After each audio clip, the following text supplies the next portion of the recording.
s'il y en a en avant, ça s'appelle en avant. Ouais. Sud Radio, la radio du rugby. Des millions, vous êtes charmante. Vous voyez ce que ça fait déjà 1 million, Armina? Où est l'argent? Où est l'argent? C'est bon, peu de noir, rien ici. En fait, j'ai retiré de l'argent. Amis, ouvrez vos cœurs, non n'ayez pas peur, l'argent ne fait pas le bonheur. Shut up and take my money. Et déjà, bonne année, Philippe Spanghero. Bonne année, Alex. On va Bonne parler année à des tous. grands enjeux du rugby français en 2026. Et première question, Philippe, quel bilan pouvons-nous dresser pour le rugby français en 2025 sur le plan financier, mais aussi sur les plans économiques, structurels et sur l'influence du rugby français dans les organisations de rugby dans le monde? Alors, il y a deux approches pour dresser un bilan qui soit conforme à la réalité. Il faut regarder d'un côté ce qui s'est passé à la FFR et puis ensuite on parlera de la Ligue nationale de rugby et ensuite des grands enjeux et des grands chantiers qui concernent les deux institutions en commun. Du côté de la FFR, c'est une grande année 2025 parce que tous les chantiers majeurs, parce que rappelons-le, il y avait eu plus de 8 saisons, je crois, de déficit d'exploitation régulier et donc il fallait quand même remettre les compteurs à zéro pour essayer de se projeter et d'avoir des bases un peu plus solides pour l'ambition qu'on pouvait avoir pour le rugby français.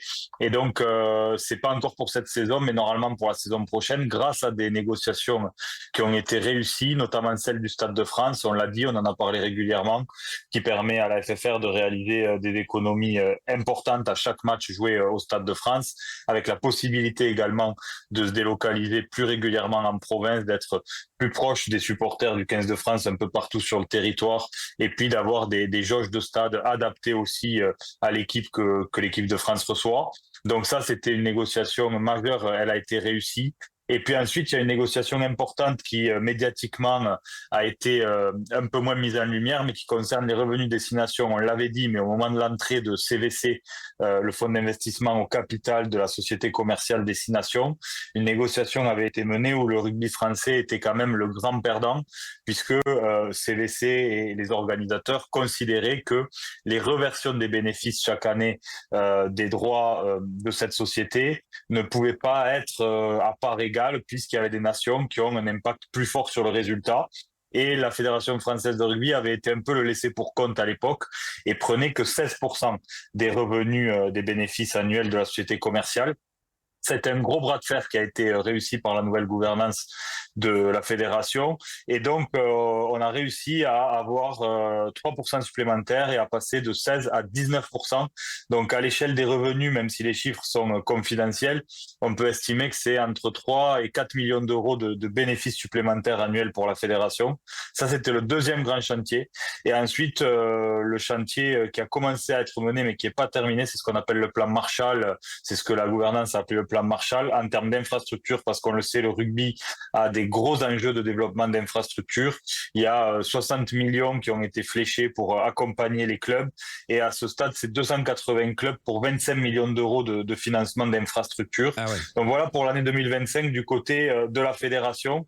C'est plutôt une très bonne saison qui permet d'être optimiste et un peu ambitieux pour l'avenir court et moyen terme. Alors évoquons 2026 sur le plan financier. Est-ce que l'heure est toujours au rééquilibrage des comptes et à une prudence du coup qui en découle, voire une austérité, ou il y a quelques projets, dépenses qui sont envisageables pour construire quelque chose en 2026?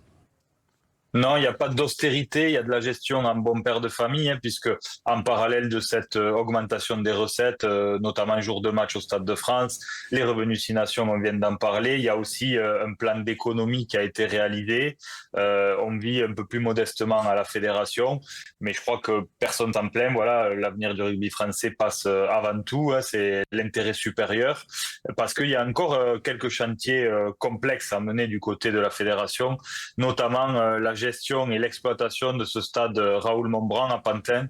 On en a parlé régulièrement, c'est un caillou quand même dans la chaussure de la fédération à ce jour, puisque c'était le projet de l'ancienne gouvernance avec cette volonté de se séparer de Marcoussis et d'avoir un lieu en région parisienne avec ce stade Raoul-Montbran et puis un lieu dans le sud-est de la France. Tout ça a capoté. Le projet Raoul-Montbran devait coûter un peu moins de 15 millions d'euros. Finalement, il a coûté 30 millions d'euros à la fédération, sans aucune utilité à ce stade. Donc la gouvernance réfléchi à comment l'exploiter. Mais en parallèle de ça, ça a été communiqué par la gouvernance. Il y a eu quand même un signalement au procureur sur ce projet-là parce qu'il y a beaucoup de zones d'ombre sur la façon dont ce projet a été attribué, sur la façon dont l'exploitation était envisagée. Donc, quel est l'avenir pour ce projet-là? On ne le sait pas trop. En tous les cas, à court terme, la fédération doit trouver un modèle d'exploitation pour ce stade qui va peser quand même lourd dans les finances. C'est intéressant que tu évoques ça parce que je voulais évidemment aller sur le projet, sur les projets structurels de 2026. On entend parler parfois d'amélioration de Marcoussis, de création de deuxième centre d'entraînement, comme tu viens de le dire, dans des cadres différents, que ce soit plus proche de Paris ou dans le sud-est, avec peut-être une différence d'environnement. Est-ce que ça c'est toujours dans les petits papiers? Est-ce que on cherche à construire une sorte de deuxième petit Marcoussis pour changer de cadre de temps en temps? Non, c'est pas du tout à l'ordre du jour. Encore une fois, même s'il n'y a pas d'austérité, il y a de la rigueur budgétaire.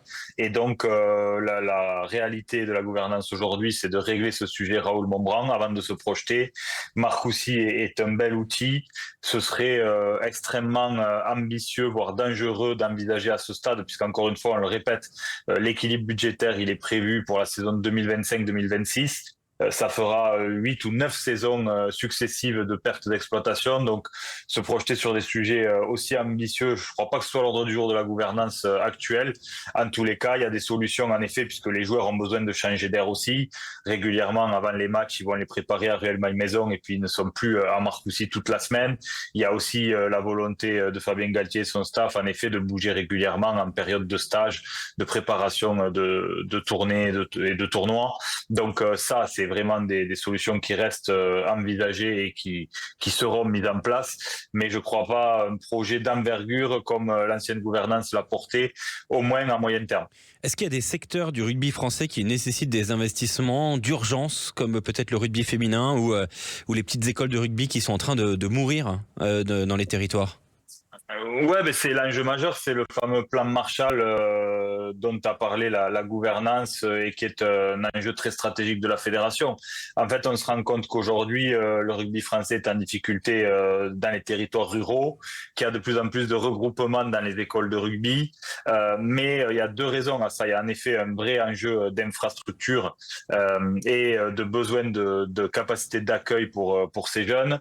Il y a un besoin de formation des éducateurs, mais il y a aussi un sujet de volonté. Et ça, la fédération a mis en place un système de scoring, parce qu'en fait, on se rend compte que dans des divisions intermédiaires, beaucoup de clubs focalisent sur les moyens sur l'équipe première, en se désintéressant un peu finalement de ce qui se passe chez les jeunes et dans l'école de rugby, en disant on va faire des regroupements, c'est pas très grave.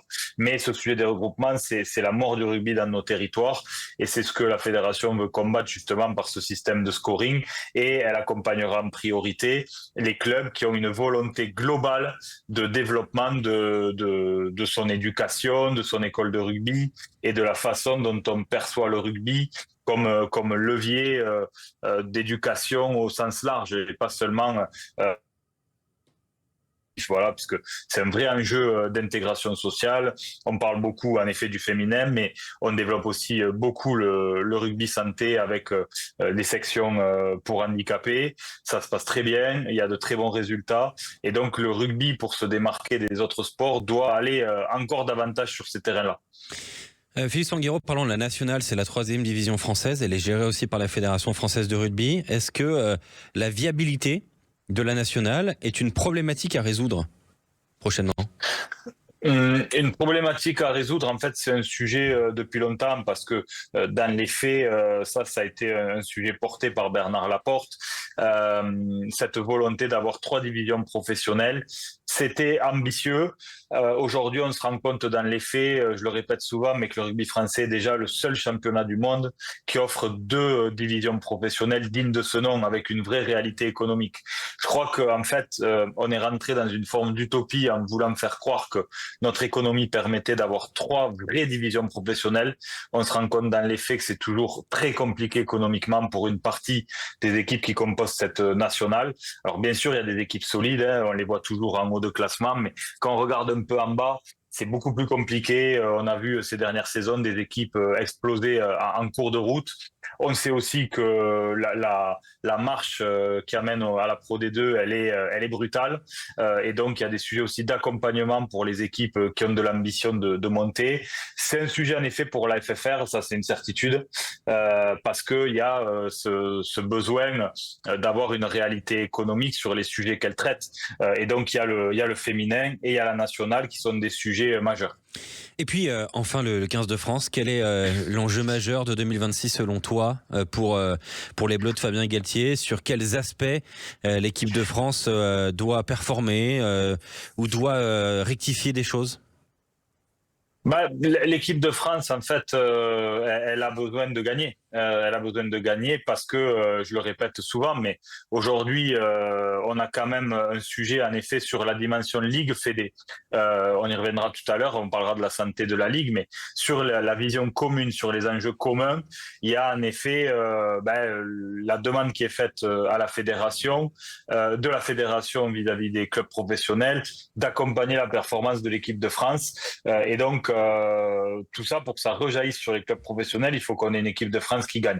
On a une génération assez exceptionnelle et donc l'attente, elle est forte quand même de la part du rugby professionnel notamment, qui dit écoutez, on a fait beaucoup d'efforts pour 2023 et ça n'a pas gagné en 2023, donc il reste 2027, on va vous accompagner, mais il y a une attente très forte du rugby professionnel sur les résultats de l'équipe de France à court et moyen terme, puisque pour préparer cette échéance de 2027, il reste moins d'une quinzaine de matchs, donc il y a une attente de résultats. Merci beaucoup Félix Pangueron, on te retrouve demain évidemment avec au cœur de la mêlée à partir de 19h pour évoquer la 14e journée du top 14 et puis on sera aussi avec toi dimanche et Jean-Baptiste Elissalde. Très bonne 14e journée aussi pour toi Philippe. Et puis voilà, on commence 2026 comme on a fini 2025 sur Sud Radio à parler de rugby comme tous les vendredis soirs. Merci messieurs. On se retrouve évidemment donc demain sur Sud Radio, coup d'envoi 14h30 de la 14e journée du Top 14 avec Perpignan, Toulouse. Elle sera suivie du multiplex avec Montauban, Clermont, Lyon-Pau, Montpellier, Bayonne, Stade Français, Paris-Castres et à 21h Union Bordeaux-Bègles, Racing 92 dimanche, La Rochelle, Toulon. Très belle soirée à tous. Merci à Maxime et à Quentin à la réalisation et à Marius sur les réseaux sociaux. Sud Radio Rugby continue sur Twitter, Instagram, Facebook avec nos réseaux. Très belle soirée à tous.